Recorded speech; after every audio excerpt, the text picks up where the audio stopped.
to welcome Gershon Weitzman, Candace Kling, there she is, Candace Kling, and Chris Francis. We've all enjoyed your work in the gallery now, and I especially enjoyed getting to know them each a little bit this week, and thank you for speaking with us today. Well, I'm really happy to be here in Tulsa. What a great city, what nice people. I got started on my book really because we sold our business and people kept saying, whatever happened to those fabulous shoes that were in your windows? And I had them all hidden in the storage space because I was afraid new people might walk off with them, and I thought they don't even know about them, so they ended up in the book. I got started really in the windows because I told the window dresser I wanted to do a breast cancer window for the month of October. We opened in August. And he started to make these huge pink paper mache ribbons. And in those days, we sold a ton of white shoes to brides. Brides don't wear white shoes anymore. They wear metallic or blue or something else. But I took all those white shoes, one of every style, and dyed them a different shade of pink, and put them in the window under his beautiful paper mache pink ribbons. And that was my start in the window part of the business. Then I started going around the country to different shows looking for artists, and sometimes I found shoes, and sometimes I just saw an artist that I liked. And I asked the artist, I would say, do you think you could make shoes? And they would say, I don't know, I'll try.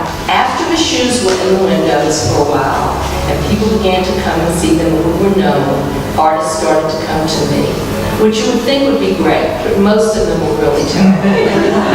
Finally, I had a form, we worked on a letter so as to let them down easily. Thank you so much, but we've already had wire shoes and we can't do any more. You know, we would sort of change it to each person.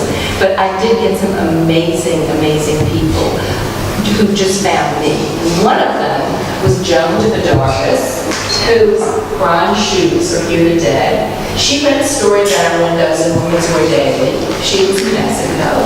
And she said, I'm coming to New York. I would love to show you my work. And I thought, oh, another one.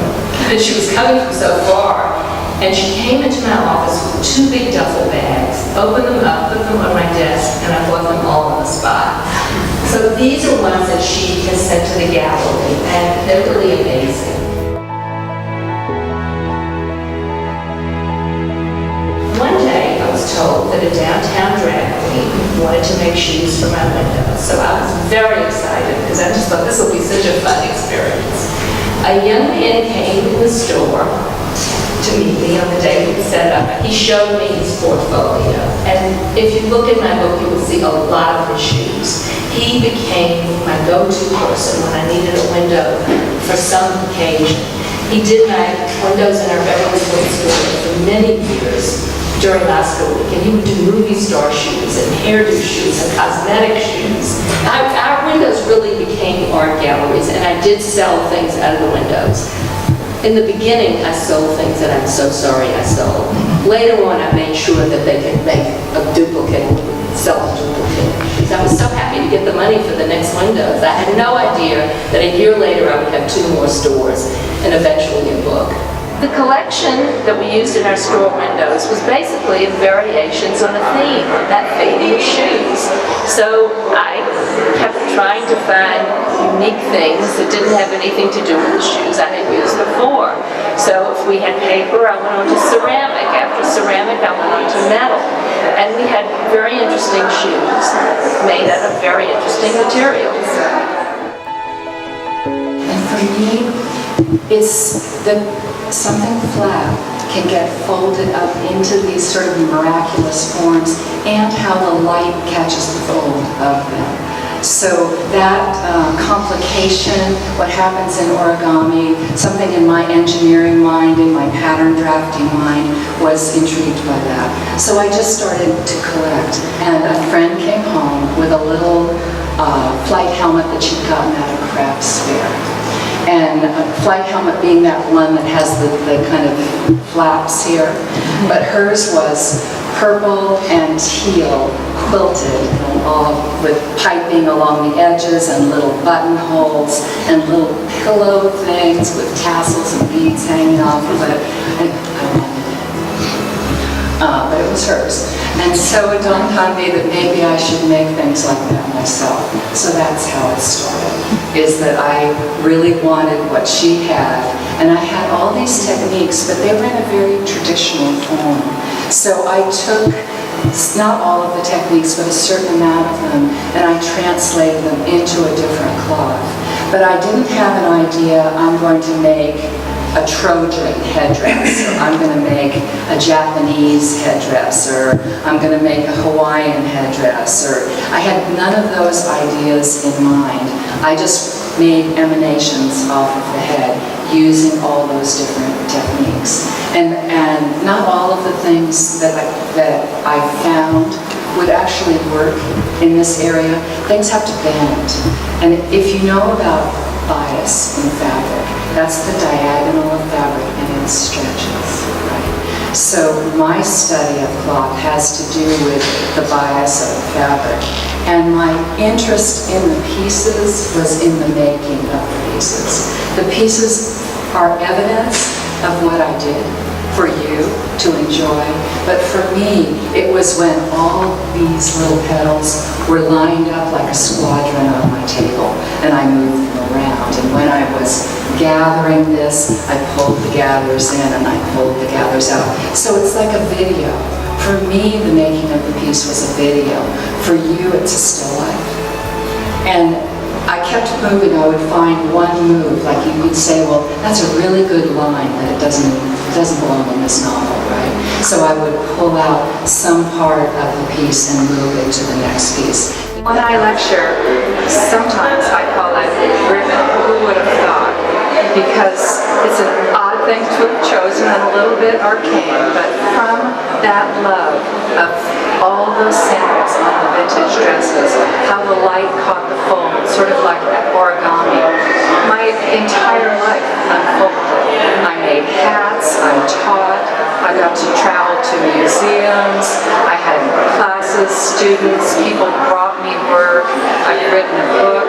All those things happened just from looking at these samples on dresses and really enjoying the manipulation of it and how the light caught the fold.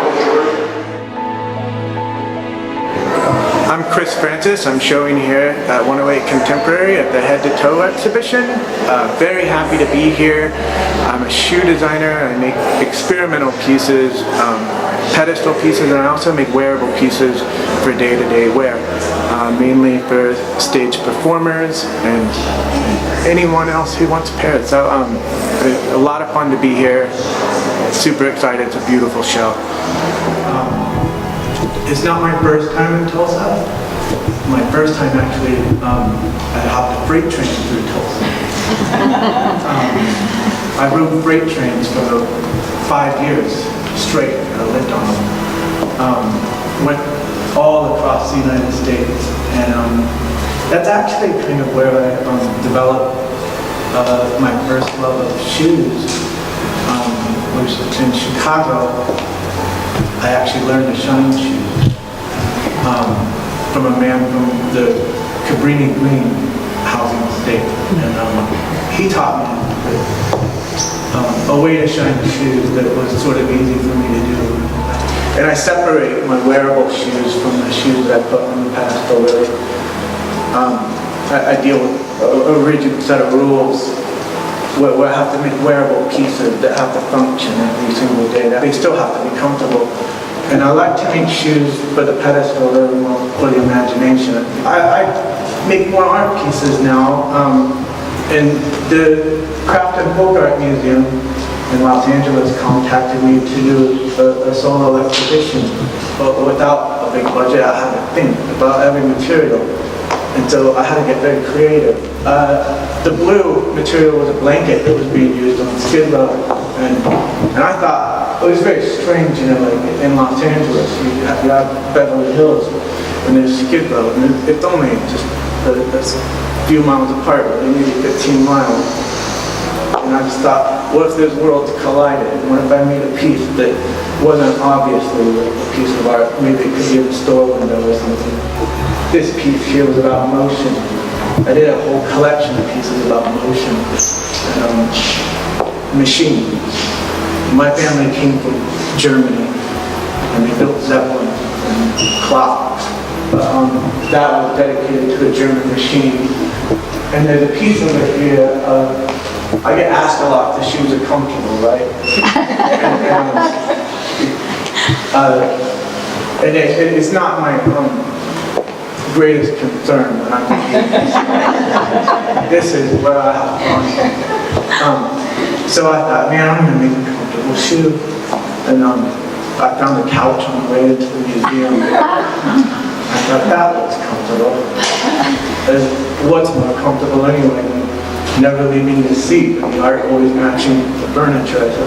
So I thought, let's make shoes that look like chairs. You can stand in your seat. And they ended up being funny. I mean, shoes can be very comical. They can be narrative. They can be political. They can be architectural.